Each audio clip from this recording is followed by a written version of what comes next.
Hey, yo, it's your favorite troll here. I wanted to talk to you about something very near and dear to me. Myself. Getting a little bit more specific, things that change who I am. Relationship stuff. I don't like changing who I am because, I'm perfect, so why would I? There comes a time in your life when you might want to move in with your significant other, and that's a pretty big step. A lot of people freak out about it, but it's both a huge deal and not a big deal at all. And what I mean by that is it's a huge deal because you're moving in with your significant other. You're now sharing a house with them, but it's also not that big a deal because it's just a move. You're just going from one house to another house. You just get to hang out with your partner more if you want to. There's problems that you can run into when moving in together, and I just wanted to talk about those because if you don't have those problems, then everything is awesome. Or just more stuff's awesome. I'm saying awesome a lot, and I'm concerned because I don't want a certain person to show up. There seems to be a problem with moving in together where one person or both end up fed up with each other. There's too much time together, too close to proximity, and one of them is freaked out, or both of them are freak out, and there's this separation that happens. What I believe ends up happening is you're a different person when you're hanging out with your significant other. Not a crazy difference. There's like a slight difference that you can't tell is happening. And I think that's what trolls you. I know all about trolling. What ends up happening is you have this tendency to want to take care of the person you're in a relationship with, or the thing, I guess, to each their own. But you want to take care of them and you want them to stay happy, which makes sense. If you're with this person, you probably don't want them to feel bad when you're with them. What happens is then you become more of a caretaker than a partner. That's one side of it, that you change a little bit and you change into the caretaker, the happy maker person. The other side of it is insecurities. You don't have to call them insecurities, but just there's these little doubts and stuff that you have about yourself. And I'm going to talk about both of them. So the first one, the happy caretaker person, there's slight differences to how you would act and what you would do in certain situations. It might be you want to watch this show, but with your partner there, you might want to watch another show with them. And if you're always watching that other show with them and you always want to have that show you want to get to, and you never do, there's this little itch in the back of your head, or this little poking irritation that's now there, that, oh, I never get to go watch this show. That's a small thing, but if you have like tons of small things that just build up from not doing anything you want to, then that can be a problem. If you want to go out somewhere, whether it's a party or a club or just some event, and you don't necessarily want to do it with your partner, then now that your partner's there, you might not do it, or you might do it with them, but you didn't want to originally. And that'll continue that build-up that I was talking about before. The build-up that, oh man, I can't do anything, can't do what I want, and stuff like that. It's not all, I want to do this, and they're stopping me though. There's also, you want to do things with them. And sometimes it's important to do things on your own and do things with other people, or just to kind of relax by yourself, sort of thing. It's important to recharge. With recharging, that doesn't necessarily mean you have to be by yourself or just away from the person. It's just doing things that fuel you. So if you really, really, really like go-karting, then go-karting. If you want to go go-karting with them, you can invite them. If they say no, you don't have to force them into it. If they want to come, that's cool too. If you think it's more important that you do it by yourself or with certain friends, there's that too. But just do the go-karting. That's something that recharges you and makes you feel good.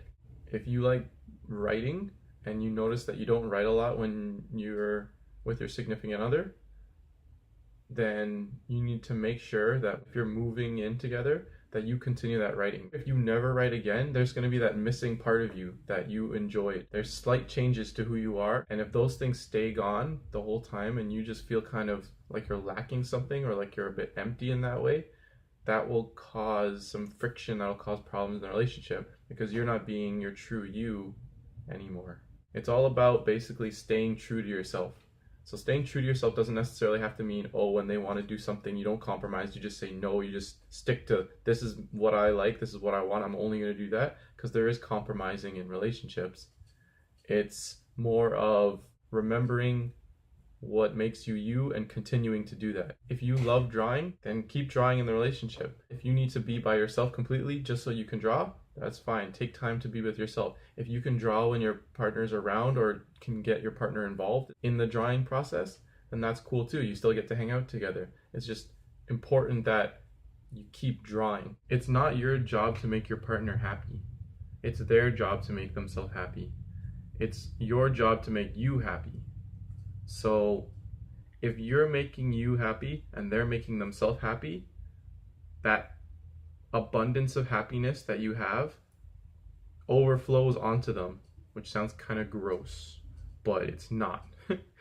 It's the same thing with love. If you love yourself, then you can love others. There's some saying about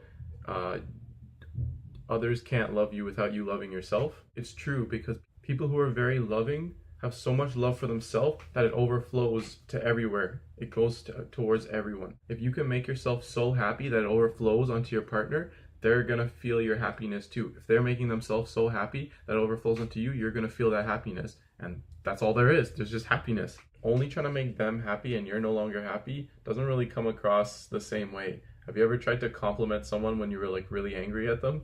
It probably doesn't work out too well. Oh, you don't look ugly right now.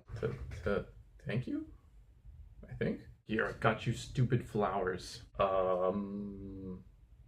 They're dead. Yeah, like my love for you. What? Kind of like that, but not like that at all. So it's not about sacrificing things that you like for things that they like. It's about doing the things you like with them. If they're not interested, doing the things you like with someone else or with yourself. And it's about them doing the same thing. And that's extra important when living together, because you're going to be around each other all the time. It's more about connecting to each other than it is one of you taking care of the other person. The other side is the side that doesn't make as much sense. The insecurity. People have insecurities about, oh, my partner needs to think of me in this way or that way. But the thing that doesn't make sense is that your partner is your partner because they like you. You don't have to be a certain way with them. You get to be you because that's what they fell in love with, or that's what they like about you. If you're trying to be this perfect partner person that provides everything for them, their happiness, their care, the wise leader, the shoulder to cry on, everything, if you're trying to be everything, you're going to just exhaust yourself. You don't need to be that perfect person for them. You just need to be you. That's what they like. They like you. I think part of it is when you get to know them even more and more, if there's past hurts that have happened to them or anything like that, you really try to not be that way. And you try to change who you are so that they're even more in love with you. But like I said before, they like you. So that's why it doesn't make sense. So yeah, stay true to yourself. The first step would be figuring out what makes you feel good and then continue to do that. Oh, and you probably wondering, where the heck is that other guy? That guy who's not as cool as this guy, but I don't know, he's been missing for this whole video. Well, he made me wear this gross shirt just because it's green, and yeah, so I locked him up. Not very well. Whoa, wait a sec. How did you get out? You forget I can pick locks. Oof, hey, what the heck? Hey guys, I made it out. Subscribe, hit that notification bell icon thingy, and as always, Pac-Man finish.